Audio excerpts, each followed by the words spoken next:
Color is the world around us. It's how you look and how you feel. It draws you in and it pushes you away. It's one of the universal languages we all understand. I guess strictly speaking, color is a physiological phenomenon that happens within the human vision system. But if you cared about that, you'd probably be sitting in a pre-med class instead of here. From a design perspective, it's more important to understand the basics about color and how it is produced than how your brain turns certain wavelengths of electromagnetic radiation into, say, a picture of the Grand Canyon. Wow, what a beautiful day. Clear blue sky, green grass. Have you ever seen apples quite this color red before? A lot of things determine how we perceive the colors around us. The texture of an object is a big factor, as is the amount of gloss or sheen it has. And the quality and color of light we're viewing it under also has a big influence. Is it a morning glow, the direct light of noon, or the final rays of twilight? Maybe it's moonlight. Maybe it's flashlight. Also, the colors around what we're looking at will have a huge influence on how you perceive its color. In order to see something, you need three things. You need an object, you need light, and you need someone to see that light. Light is different colors because it gives off different levels of energy. Red light might look like this, and green like this. We perceive these colors as they're reflected by or pass through things. Changing the type of light or the way it hits an object, even slightly, can dramatically change the appearance of that object. Picture a tree out in the middle of a grassy field on a bright sunny day. Each blade of grass in the field is pretty much the same color. However, the grass that lies in the tree's shadow looks much darker than the grass that's out in the direct sunlight. It's the same grass, but we perceive it as a different color because it's being lit by different light. We manufacture colors by adding dyes or pigments to change the amount of light energy the object absorbs or reflects. This ball appears red because it's absorbing the green and blue wavelengths and reflecting the red, which then bounce into our eyes. And surface texture can affect this even more. If you need this ball to be a specific bright red and you know it's going to have a rough finish, you may need to pick an even brighter, more chromatic red to compensate for the way the surface texture affects our perception.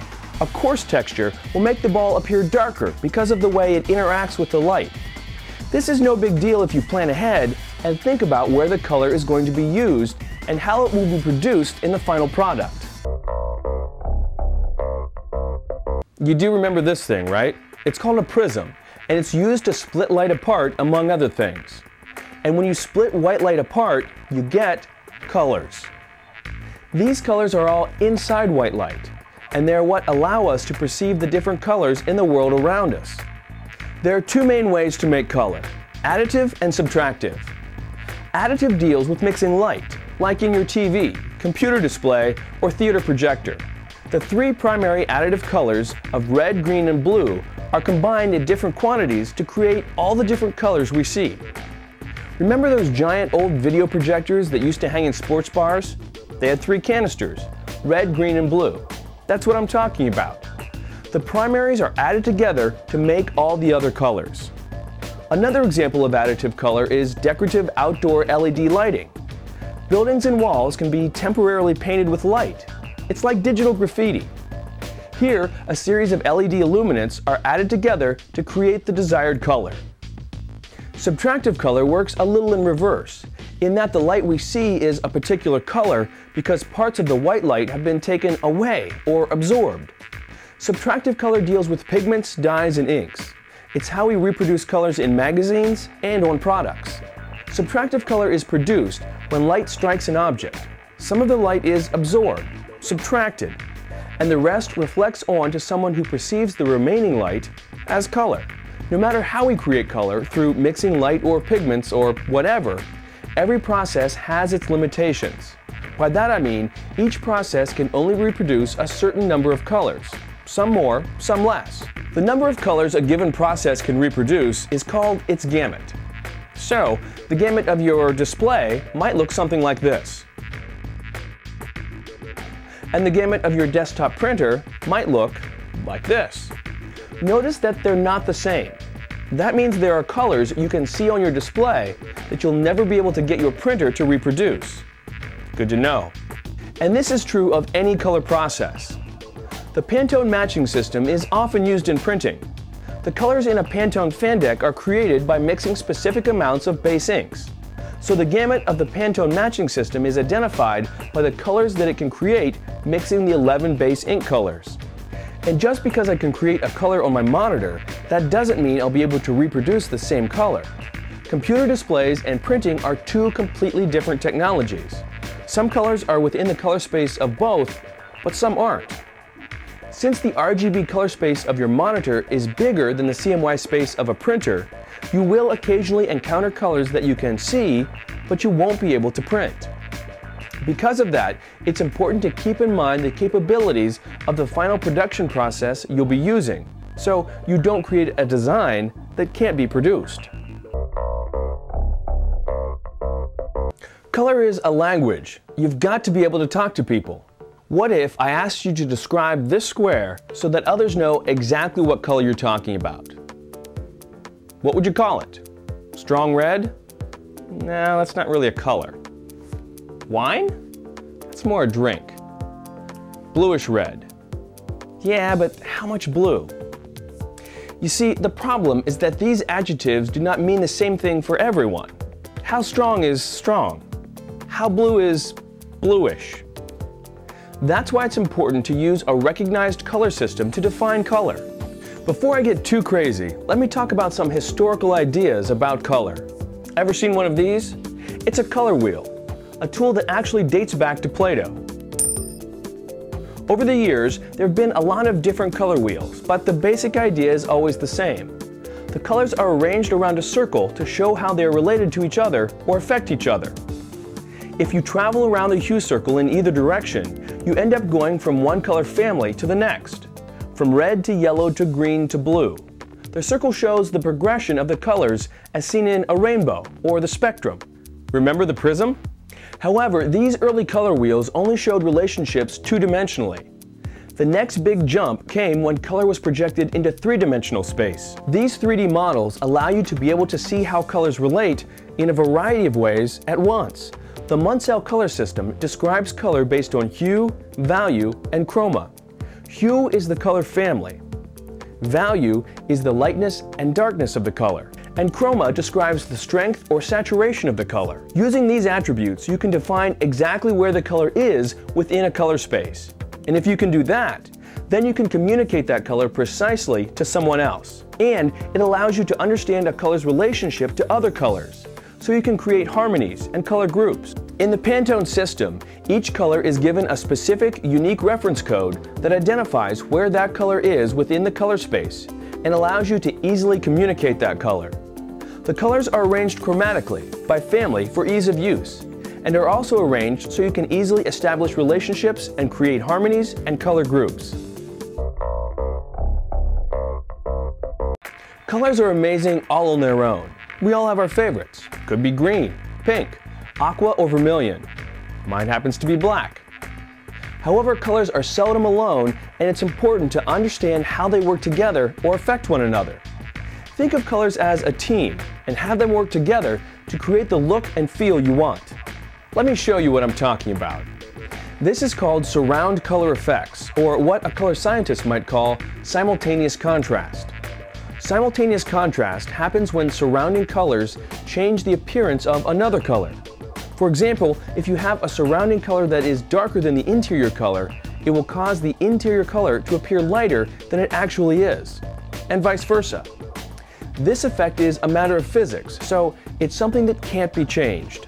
It's like gravity, it just happens. So artists and designers have to learn to work with it to create wonderful color combinations.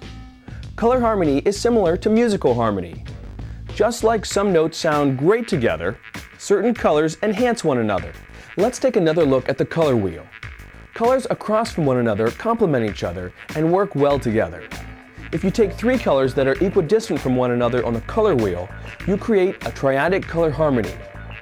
This scheme is popular among artists because it offers a strong visual contrast while retaining balance and color richness. The triadic scheme is not as contrasting as the complementary scheme, but it does look more balanced and harmonious. You can use the Pantone Color Monkey software to explore some of the possible combinations or relationships for a particular color. It will even recommend colors from that inspirational photo that you're thinking about. Red, yellow, and orange radiate warmth. Blue, green, and purple cool things down. A color's relationship to adjacent colors often determines how warm or cool it appears. Complementary or contrasting colors, which sit across from one another on the color wheel, intensify each other and create visual excitement. Lightening one or both of the colors will decrease the vibrancy and quiet the mood, but complementary colors always add to the energy of a design. There are a number of other classic approaches to creating color palettes, including working with monochromatic or analogous colors. Monochromatic color schemes are variations in lightness and saturation of a single color, and analogous color schemes use colors that are adjacent to each other on the color wheel. Overall, just find the one that gives you the look you need. And remember, color space is three-dimensional. You can also change value and chroma to soften or exaggerate the effect. When you design something, keep in mind where it will travel in terms of how the colors will actually be produced. Planning ahead can save a lot of work later on. Here's what I mean. Say you're designing an office chair. The arms are made out of plastic and the seat is fabric. Two completely different materials. And guess what? Two completely different color gamuts. If you want the chair to all be the same color, you need to pick something that is within the gamut of both materials. Get it? Maybe you're doing a package design for an awesome new laptop. You want the package to be shiny, so you order a layer of varnish to go over the whole thing. Well, the varnish is going to increase the gloss, sure, but it's also going to make all the colors darker, a little more saturated, and maybe shift them a little to the yellow or orange direction. Now, your package doesn't match your product anymore. Texture can make a big difference too. If something is all the same color but part of it is smooth and part of it is textured, they're going to look different because of the way the surfaces reflect the light. So let's say you have a part that's going to be all the same color, and one area will be textured and the rest will be smooth. The area that is textured will need to be darker in color than the area that is smooth. This is because the texture causes the color to be perceived as being lighter. The other issue that happens is something called a metameric match. This simply means that two colors match under one light source, but under a different type of light, they do not match. This most often happens when you have two different materials that are the same color. The colors are achieved using different technologies, and just because they match under one type of light, it doesn't guarantee that they'll match under all types of light. Again, a little checking during the design phase can go a long way to avoid problems later on. I've just told you about a lot of things to watch out for and ideas you need to understand. The good news is that there are a lot of tools available that can make your life a lot less stressful. Pantone offers a series of products that will help specify color in a language that anyone around the world can understand. There are also tools that combine hardware and software to help you produce color harmonies or relationships to capture real-world colors to use in your designs and to forecast color trends. All of these tools are designed to give you the power and confidence to select the right colors for your project. Graphic designers and artists will find the Pantone Color Bridge a very effective tool for choosing colors. The bridge is a set of printed color swatch guides that includes the RGB formulas for displays and CMYK formulas for print. This item allows users to bridge solid Pantone colors for process printing or web design. Another great tool is the Pantone Fashion and Home Color Guide, which is essential for designers, manufacturers, suppliers, and retailers working within the apparel, accessories, and home furnishings markets. The guide includes 1,900 Pantone textile colors to assist in quick color decisions. I know we've covered a lot of information in the last few minutes, but this was just the tip of the proverbial iceberg when it comes to color. There are a lot of resources available and places to learn more about color. Above all, you can learn a lot just by playing with color and having fun with placement and use to get the response you're looking for out of your materials. To see what's new and what's happening with color, make sure to follow Pantone on Facebook or check us out at Pantone.com.